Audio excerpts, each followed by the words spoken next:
Halo gengs, masih bersama AB channel yang akan selalu membuat kalian anteng seanteng-antengnya hingga lupa berkedip. Teruslah bernafas.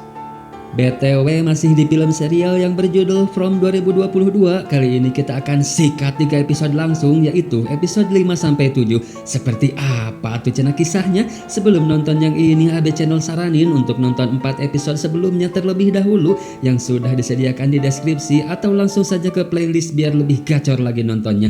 Oh celah, kita geder aja langsung ke filmnya. No. Okay, grab her arm. Si Sarah yang mengalami kejang-kejang dibawa ke klinik untuk diperiksa. Ya namun begitulah, karena bukan disebabkan oleh suatu penyakit, dia pun seketika sudah jag-jag kembali. Si Sarip yang menyaksikan 2 orang kejang-kejang di depan matanya, dia pun bertanya-tanya mungkinkah indikasi kejang-kejang ini diperoleh dari reaksi fisik terhadap tempat ini. Jika pertanyaan itu muncul sebelum si Kristi berada di sini, jelas jawabannya tidak mungkin. Dan apa yang setelah mereka lihat, ditambah setiap orang yang kejang tidak pernah memiliki riwayat kejang sebelumnya, tidak menutup kemungkinan bahwa tempat inilah memang sangat misterius. Singkat cerita, malam pun tiba. Si Sarah yang meskipun sudah jag-jag tapi belum diperbolehkan pulang setelah melihat perkembangannya hingga besok. Seraya bertanya, seandainya ada sesuatu hal yang bisa membuat semua orang keluar dari tempat ini, apakah kamu akan melakukannya meski harus melakukan hal yang sangat buruk? Jelas itu pertanyaan yang membuat si Kristi semunga hulang, seraya menjawab apapun akan si Kristi lakukan meski hal buruk sekalipun, tapi dengan catatan semua orang bisa keluar dari tempat ini. Wah, secara tidak langsung si Sarah ini minta pendapat si Kristi untuk menghabisi si Ethan, gengs.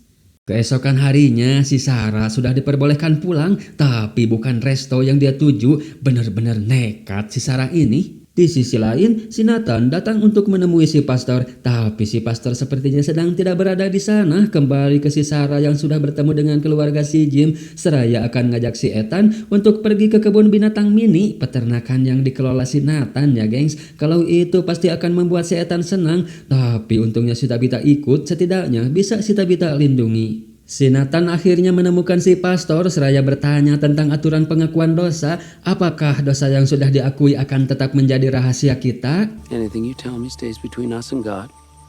Mereka sudah sampai di peternakan, sementara si Ethan sedang anteng. Si Sarah ngajak si Tabitha ke gudang karena mau menunjukkan sesuatu. Setelah berada di gudang, itu hanyalah sebuah alibi untuk menjebak si Tabitha supaya si Sarah bisa dengan tenang untuk menghabisi si Ethan. Nathan?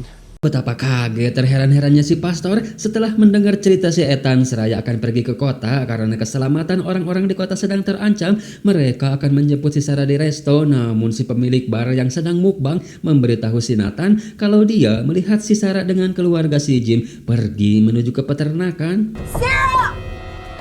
Sarah! Sebenarnya hati si Sarah ini tidak mau melakukan itu ya gengs, tapi kembali ke Sikon, pengaruh kuat si Uka-Uka dengan iming-iming bisa keluar dari tempat ini. Ditambah ini katanya adalah tumbal terakhir, membuat si Sarah harus melakukannya. Sempat dicegah kakaknya yang baru tiba, namun yang terjadi... Wala yung pisau bedah yang si Sarah ambil dari klinik membuat jalur nafas si Nathan terputus dan tidak bisa terselamatkan. Sarah! Ethan! Hey. Hey! What's wrong? Get him over here!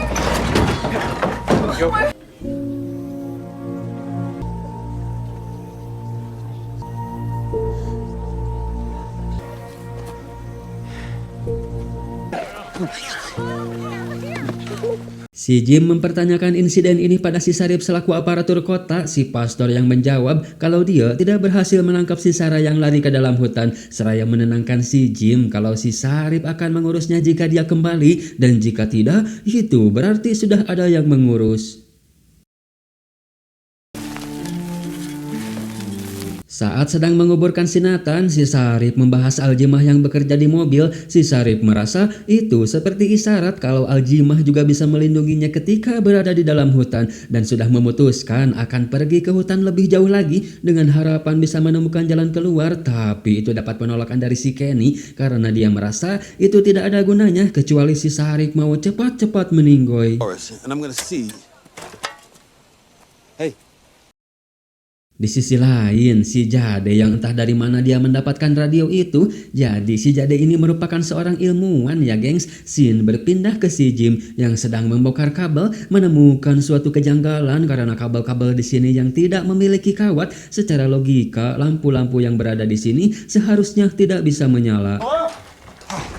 You, roller coaster guy. Si Jade yang secara tiba-tiba datang ke sana, ternyata dia juga telah mengetahui kabel yang tanpa kawat. Dia punya ide brilian dengan sebuah radio yang selalu dia tentengnya. Sedangkan si pastor yang sudah selesai melakukan khutbahnya, dia pun pergi ke basement yang ternyata...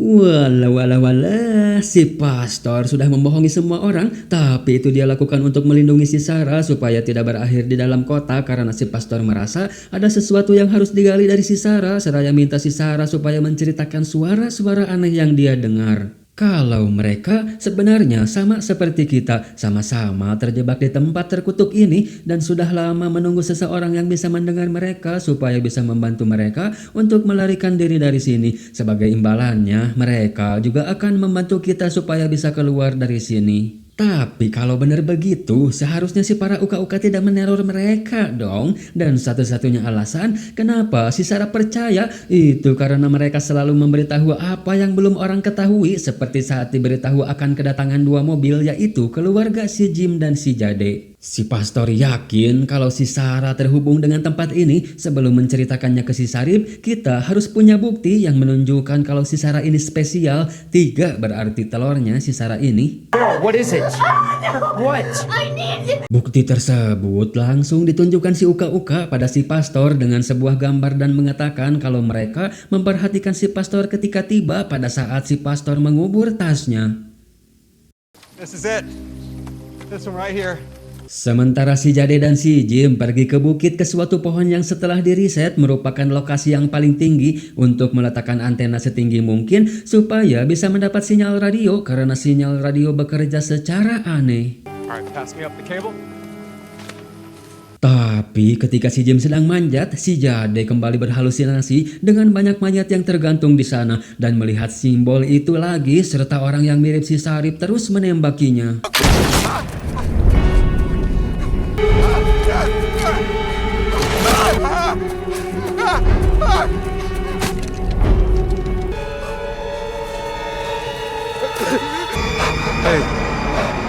Yang pada akhirnya si Jade malah kabur meninggalkan si Jim dan si Jim melanjutkan eksperimennya sendirian. Hello?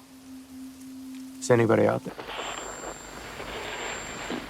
Sementara si Tabitha bersama si Ethan mencoba menciptakan permainan baru, yaitu mencari sebuah harta karun.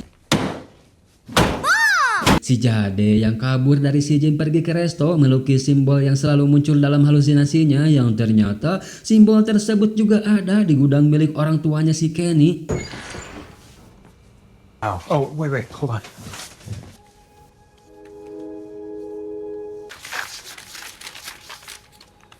Si Sarip menemui si Kenny yang kecewa karena keputusannya, menjelaskan kalau si Sarip sebenarnya mengidap satu penyakit yang sama dengan ayahnya. Penyakit itu selama ini sudah menggerogoti dirinya. Akan tiba saatnya pada titik di mana si Sarip tidak bisa lagi melindungi orang-orang. Maka sebelum itu terjadi, satu-satunya yang bisa si Sarip lakukan adalah memastikan semua orang berada di tangan yang tepat ketika si Sarip sudah tiada. Dan jika memang si Kenny belum siap ditinggal, maka si Sarip akan membatalkan rencananya untuk menelusuri hutan.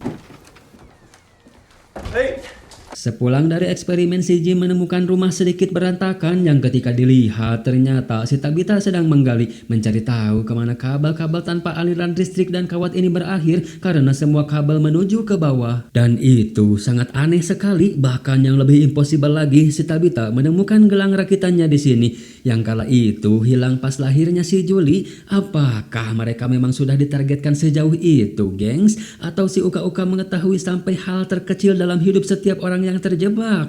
Tapi sedikit demi sedikit mereka sudah mulai bergerak untuk memecahkan misteri ini. Give me the shovel.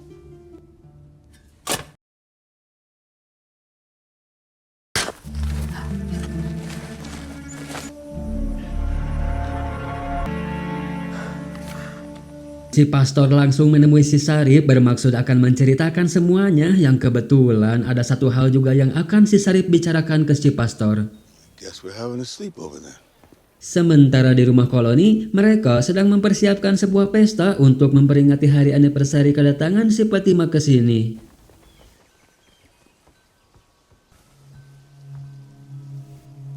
Kevin, come on. It'll be dark soon.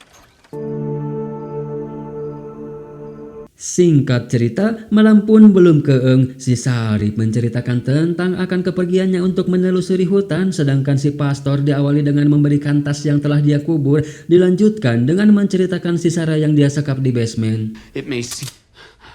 Tell me you're joking. Membuat si Sarip sedikit ngadat karena melindungi si Sarah berarti menyalahi aturan. Namun pelan-pelan si pastor menceritakan semua kejadian yang dia alami saat menginterogasi si Sarah sambil memperlihatkan gambar si Sarah yang sama dengan gambar milik si pastor. Kalau itu bukan kebetulan terjadi 5 tahun lalu dan tidak ada seorang pun yang tahu tentang gambar itu, seraya memberi saran kalau kita bertiga akan pergi bersama-sama dengan memanfaatkan koneksi si Sarah. Our dear sweet Fatima came into our lives. Celebrate a very special anniversary. Malam pun semakin larut, pesta peringatan juga sudah dimulai. Berbagai macam ucapan selamat mereka lontarkan, tidak dengan seorang bernama Kevin yang malah ngalewas begitu saja meninggalkan pesta, menuju ke kamar seorang diri dan membuka gorden kamar. Ternyata bunga di luar tadi yang dia letakkan itu buat seorang cewek uka-uka, gengs. Dia diberi nama Jasmine dan mereka sering melakukan ini setiap malam. Namun kedatangan si Jasmine kali ini berbeda. Dia hanya akan berpamitan karena merasa sudah tidak diperlukan, ditambah tidak ada bukti nyata kalau si Kevin benar-benar mencintainya. Goodbye, Kevin. Wait. Sementara di pesta terjadi sedikit ketegangan antara si Alice yang sedang ngeplay dengan si bapak ini yang waktu itu nahan pintu. Karena tidak mau merusak pesta kekasihnya, si Alice pun memutuskan akan naik dan sedikit terbahan di kamar. Kembali ke si Kevin, geblos ya Kevin boloho, malah ngadu zigong jeung uka-uka. Raos mamam tah cipokan jurig, sebel ke si Kevin. Si Julie yang tadi melihat si Fatima cucus, dia juga pengen melakukannya, tapi si Julie yang baru balik semu malu-malu kucing, seraya untuk melupakan saja keinginannya sambil berlari menuju ke kamar si Victor, karena orang-orang tidak akan menyangka kalau si Julie bersembunyi di sana. Kembali ke si Kevin yang sudah jadi bugang, ya dan itu dia si Jasmine membukakan jendela supaya rekannya sesama uka-uka yang lain bisa ikut berpesta. What are you laughing at?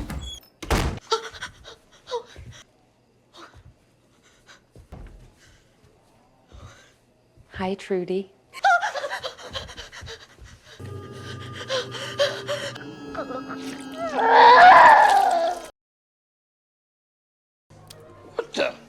Is that blood?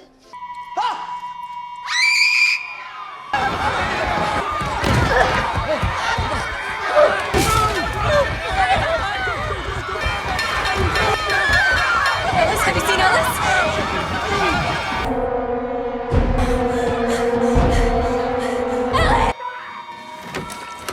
Seketika pesta pun dibuat semakin meriah dengan kedatangannya para uka-uka. Lain dengan si Victor yang ternyata dia sudah tahu hal ini akan terjadi. Dengan berbagai macam persiapannya untuk menyelamatkan diri seraya menggunakan tali untuk turun.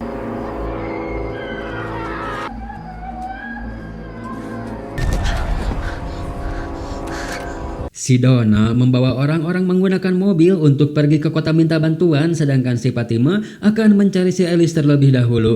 Yang unik dari si uka-uka ini, mereka tidak bisa lari dan ngapung ya gengs, tapi sepertinya ahli dalam hal memanjat. Kembali ke si Victor, dia ternyata dipandu oleh si bocil misterius mengajak si Julie untuk ikut jika masih mau melihat keluarganya esok hari. Si Alice yang masih berada di lantai atas nekat lompat dari lantai 2 demi menghindari si uka-uka yang akan memangsanya. Untung ada si Fatima dan membawa si Alice ke sebuah ruangan dengan menempelkan aljimah di pintu. Sedangkan si Victor mereka asruk-asrukan menuju pohon ajaib. Oh, wait! Itu mah tempat bunker Thea ya gengs, tapi kan di situ gak ada aljimahnya. Apakah si Julie bisa selamat? Di sisi lain si Sarip masih membicarakan rencana untuk menjelajah hutan, tapi tiba-tiba si Donna membawa semua orang ke kantor Sarip memberitahu kalau para uka-uka berhasil masuk, tapi ketika sedang mengevakuasi si pastor pun tidak bisa diselamatkan karena pendarahan yang sangat hebat. Amen. Itulah 3 episode kali ini. Lalu bagaimana cenah gengs tentang rencana si Sarip dan si pastor untuk menjelajahi hutan? Karena si pastornya juga sudah almarhum. Kita langsung tamatin season 1-nya ya. Di review berikutnya ya gengs. Bye-bye.